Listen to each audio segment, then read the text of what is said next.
Well, we know that they have a very good shooter in Cruz Mertens, and we know Montsai Carner can really drive. And other than that, they lost their post presence. I think that's really hurt them. So we're trying to honor those two guys that we know can score really well. Not allow Cruz to catch and shoot it. We gave him some catches, but he missed a few in the first half. I think if he would have made those, this game would have been a little different.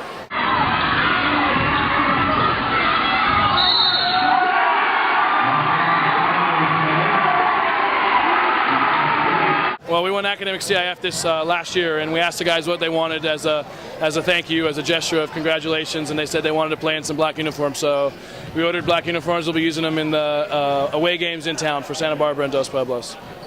Well, San Marcos basically did a good job. They prevented us from getting good looks for our three-point shooter. I felt that they did a good job of packing it in when he went out. They also had their hands wide. They're a very wide zone. They took away a lot of things of what we like to do. At the same time, I thought my kids rushed it a little bit. We talked about it. They weren't really executing what we wanted to do and what we felt were our strengths. And it contributed to the fact that San Marcos really wanted to prove that we couldn't shoot the shot from the perimeter.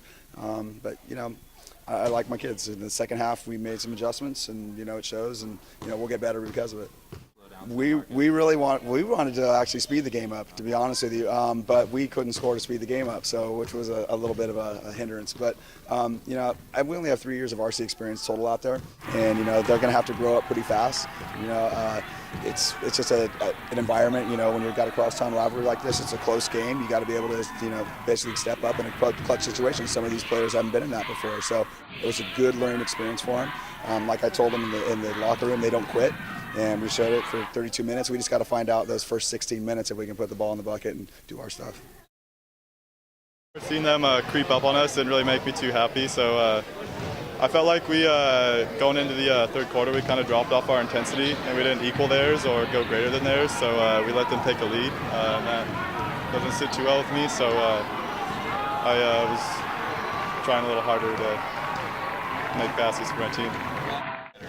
Yeah, he just told us to drive to the basket more, draw the contact and get the foul, and that's what we did. At that point? Yeah, I felt like we could have came back, but then we just had a few bad possessions and turned the ball over, and then they got fast break layups. Tonight they were playing tough down low, and it was a really scrappy game. That's how it always is against DP, though. So it was what I expected, and actually most Channel League games are always like this. So I've become pretty accustomed to games like this where it's just a defensive grind, and any basket you can get is what you'll take. So that's how I felt. Talk about